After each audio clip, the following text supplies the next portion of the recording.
Assalamualaikum warahmatullahi wabarakatuh. Perkenalkan, nama saya Alvina Kosasi dengan NIM E3401221045. Di sini saya akan menjelaskan materi tentang statistika inferensia, yaitu pengujian hipotesis yang masih kurang saya pahami. Pertama-tama, fungsi dari statistik inferensia itu sendiri adalah untuk menarik kesimpulan dari data sampel atau hanya sebagian data karena data itu terlalu banyak. Jadi tujuannya adalah untuk memudahkan. Nah, sedangkan untuk pengujian hipotesis itu sendiri adalah memastikan pendugaan atau pernyataan yang dibuat apakah dapat diterima ataupun ditolak. Namun sebelum itu, dari hipotesis itu sendiri pengertiannya adalah suatu pernyataan atau anggapan yang mempunyai nilai mungkin benar atau salah, atau suatu pernyataan atau anggapan yang mengandung nilai ketidakpastian mengenai satu atau lebih populasi. Di sini ada contohnya, yaitu contoh dari hipotesis yaitu besok akan turun hujan. Nah, pernyataan ini mungkin benar ataupun salah karena mengandung ketidakpastian. Begitupun dengan dua contoh di bawahnya, yaitu penambahan pupuk meningkatkan produksi dan varietas A lebih baik dibanding dengan varietas B. Kedua pernyataan ini memungkinkan nilai benar ataupun salah. Selanjutnya, hipotesis statistik ini dinyatakan dalam dua bentuk, yaitu H0 dan H1. H0 atau hipotesis nol itu sendiri adalah pernyataan yang ingin kita tolak atau menyatakan dengan pasti sebuah nilai parameter. Sedangkan H1 atau hipotesis alternatif adalah pernyataan yang akan diterima jika H0 ditolak yang memperbolehkan beberapa kemungkinan nilai. Di sini terdapat contoh kasusnya. Nah, di sini itu dapat kita ketahui dalam contoh kasus ini pengujian hipotesis ini diketahui karena terdapat 9 ekor atau lebih, maka dapat diketahui yang lebih kecil, nilainya yang lebih kecil dari 9 dan yang lebih besar atau sama dengan 9. Nah, dari kemungkinan ini dapat kita ketahui wilayah kritiknya. Wilayah kritik itu adalah nilai yang lebih besar dari X dikurangi 0,5. Jadi X-nya ini adalah 9. Sedangkan sedangkan semua kemungkinan nilai yang di bawah dari 8,5 ini, X dikurang 0,5 adalah wilayah penerimaan. Jadi wilayah penerimaan itu nilainya kurang dari X min 0,5. Sedangkan bilangan yang memisahkan kedua wilayah antara wilayah kritik dan wilayah penerimaan disebut dengan nilai kritik atau sama dengan X min 0,5. Nah, jadi bila X lebih besar dari X0, maka kita menolak HO. Dan bila X lebih kecil dari X0, maka kita menerima HO. Ya itu.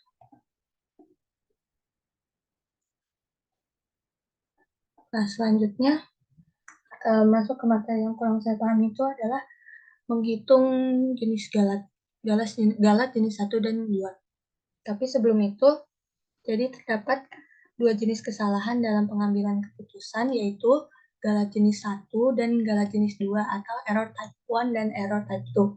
Nah, galat jenis 1 ini adalah kesalahan akibat menolak HO dan menerima H1 padahal HO benar, atau simpelnya adalah menolak HO padahal benar. Sedangkan galat jenis 2 adalah kesalahan akibat menerima HO padahal H1 benar, atau menerima HO padahal H1 benar dan menolak H1 yang benar. Nah, besarnya peluang kesalahan ini dapat dinyatakan galat jenis 1 itu adalah alfa dan galat jenis 2 adalah beta.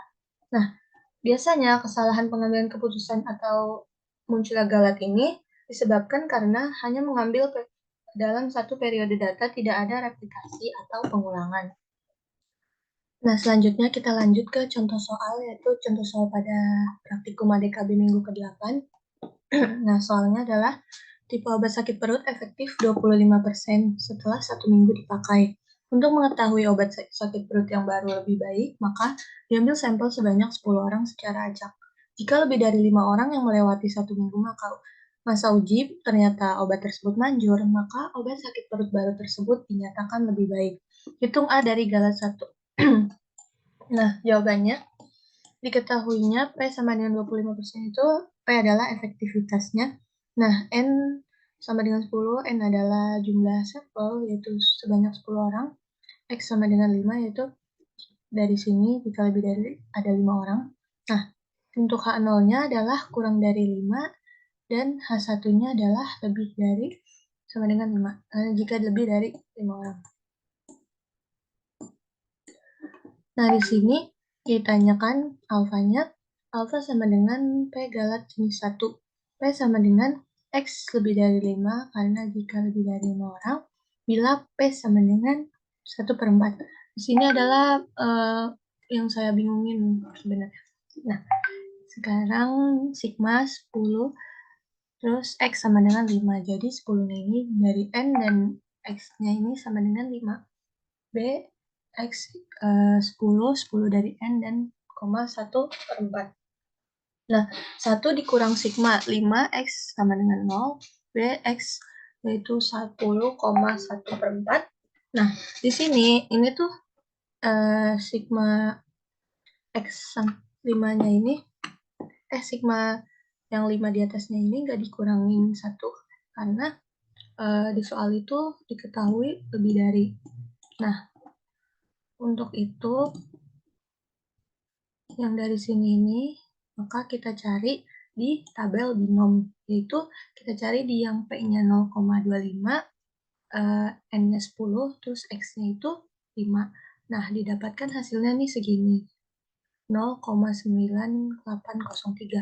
Jadi 1 dikurang 0,9803, yaitu hasilnya 0,0147. Jadi Galat jenis satunya itu sebesar 0,0147. Nah, sedangkan untuk galat jenis 2-nya itu, di sini kita diketahui ditanyakan betanya sama dengan P galat jenis 2. P yaitu X kurang dari 5 karena galat jenis 2.